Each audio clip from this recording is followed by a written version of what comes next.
नितिन गडकरी नई तकनीक को लेकर बड़े जिज्ञासु रहते हैं और तकनीक को अपनाने को लेकर के हमेशा तैयार रहते हैं। रोड, टोल और व्हीकल, हम तीनों के ऊपर बात करेंगे सर। रोड्स को लेकर सेल्फ हीलिंग रोड्स का कॉन्सेप्ट आप कुछ लेकर आ रहे हैं। ये सेल्फ हीलिंग रोड्स क्या है? रोड खुद ब खुद ठीक हो जाया करेंगी? नहीं, अभी हमने एक नया किया कि हमारे यहाँ क्या है कि बिटुमिन रोड ज्यादा बरसात आती है तो उखड़ जाते हैं, तो उसके ऊपर एक व्हाइट टॉपिंग टेक्नोलॉजी आई है कंक्रीट रोड की जी। आप कभी नागपुर आओगे तो पूरा नागपुर कंक्रीट रोड का बना चुके हैं वो पूरा। तो वो टेक्निक ऐसा है कि 6 से 8 इंच कंक्रीट आता है और उसकी कॉस्ट पर किलोमीटर 1.5-2 करोड़ तक आती है। तो हम वो कंक्रीट के रोड ज्यादातर बना रहे। देखो, मुंबई पुणे हाईवे बनाकर आज 25 साल हो गए, फिर भी कोई गड्ढा नहीं है। तो पहली बात तो टेक्नोलॉजी में हमने वहां पर एक इंपॉर्टेंट चीज है, अभी हम लोग, आप बांबू है ना, 80 किलोमीटर हमने बांबू का क्रैश बैरियर बनाया।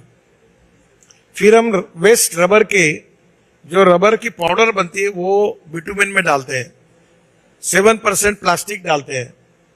फिर उसके साथ हमने अभी विशेष रूप से फ्लैश, हम लाखों करोड़ों टन फ्लैश रोड में यूज कर चुके हैं।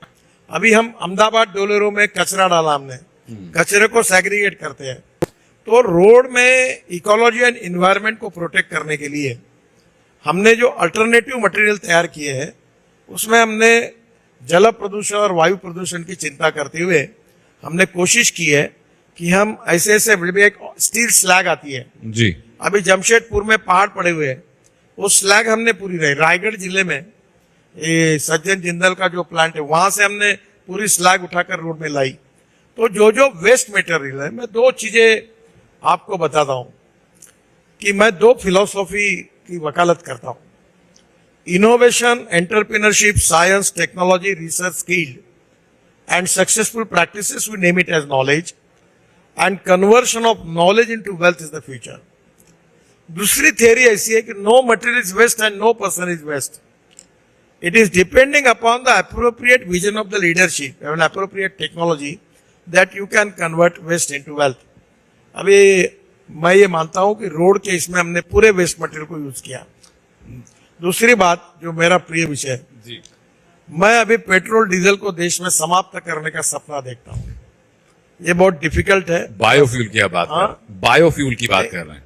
बायोफ्यूल और अल्टरनेटिव फ्यूल। अभी मैं गाड़ी में आया हूं जी, मेरी गाड़ी जो है वर्ल्ड की पहली गाड़ी है इनोवा, टोयोटा की।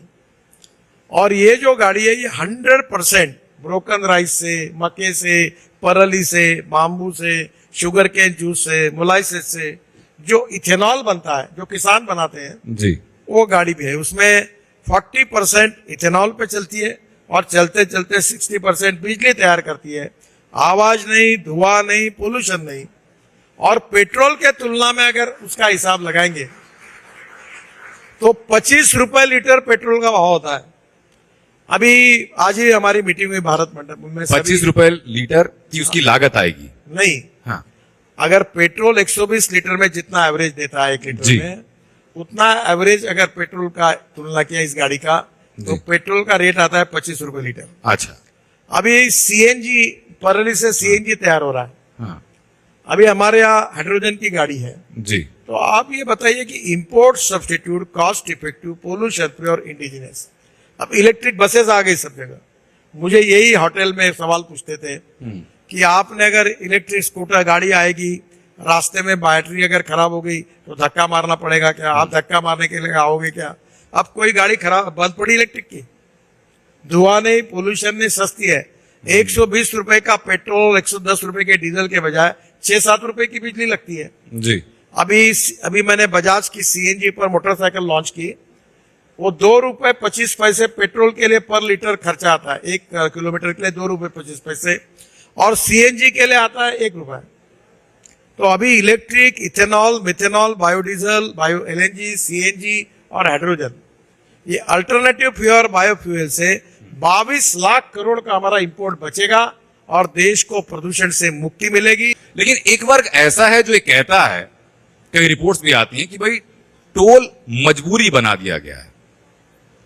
क्या कहना चाहेंगे आप इसमें? देखिए, आप अन्यथा मत लो, पर मैं इसका जवाब देता हूँ। आज आपने ये अशोका होटल में कार्यक्रम लिया, तो ये होटल में किराया लगा होगा फर्नीचर का किराया, चाय पानी नाश्ता, ये सब चकाचक है। आपको ऑप्शन था ना रामलीला मैदान का तो सब लोग वही बैठते हैं। हाँ, देखिए, if you want good services you have to pay for it. जैसे मुंबई से पुणे जाने के लिए 9 घंटे लगते थे, अब 2 घंटे में जा रहे हैं। तो 7 घंटे अगर गाड़ी कम चलती तो पेट्रोल डीजल कम लगता है, समय बचता है। तो जहां आपको समय बचता है तो नेचुरली आपको थोड़ा बहुत करना पड़ेगा। अभी मैं आपको मैं 50 लाख करोड़ के काम कर चुका हूं 10 साल में। जी, मैं ये सब काम इसीलिए कर सका कि आज मैं मार्केट में मैं बहुत पैसा उठाता हूँ। अभी हमने इनविट मॉडल के बॉन्ड्स निकाले थे मुंबई स्टॉक एक्सचेंज में। तो बॉन्ड्स निकाला तो 7 दिन का टाइम था और एक दिन शुरुआत हुई और मुझे 7 दिन में जाकर वो बेल बजाकर, वो घंटी बजती है वो मुंबई स्टॉक एक्सचेंज में, स्टॉक एक्सचेंज उसको क्लोज करना था। जी, तो पहले दिन 7 घंटे में हमारा 7 टाइम्स ओवर सब्सक्राइब हो गया।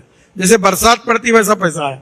चुनाव के दौरान जब हम लोग जाते थे, लोगों से पूछते सरकार ने क्या किया, तो कोई व्यक्ति कोई और फीडबैक दे ना दे, सड़कों को लेकर लोग जरूर आश्वस्त थे कि सड़कों के लिहाज से बेहतर काम हुआ है। लेकिन एक किस्सा इससे मुझे और याद आया, जो आपके बारे में पढ़ते हुए मुझे पता चला कि इतना जुनून नितिन गडकरी के अंदर है सड़क बनाने को लेकर के कि अपने ससुर का घर तक उन्होंने तोड़ दिया था रोड के बीच में आने से। ये क्या हुआ कि हमारे यहाँ ये एक सोना गांव ये है ना? सच्ची घटना है कि काल्पनिक घटना है? नहीं नहीं, सब सच्ची घटना, मैं झूठ नहीं बोलता। मुझे कोई काम नहीं करना होता तो बोल देता, होता नहीं करके। ये मैं दिल्ली जरा कम जानता हूँ। ये सोना है ना हरियाणा में, अपना ये गुड़गांव के पास सोना। जी जी, तो वो रोड बीच में नहीं, एक एलिवेटेड रोड हमने ही बनाया है, दिल्ली मुंबई को जुड़ता है। तो उस रोड पर हमारे राव इंद्रजीत सिंह जो थे, उनकी मिसेस भाभी जी का मकान था बड़ा, तो वो मकान तोड़ना पड़ा। तो मैंने उनको फोन किया था कि ये ऐसी ऐसी बात है, ये बड़ा बनाना है रोड। तो उन्होंने कहा वो तो मेरे ससुरे का मकान है, अब क्या करूं। मैंने कहा मैंने मेरे ससुरे का भी तोड़ा है।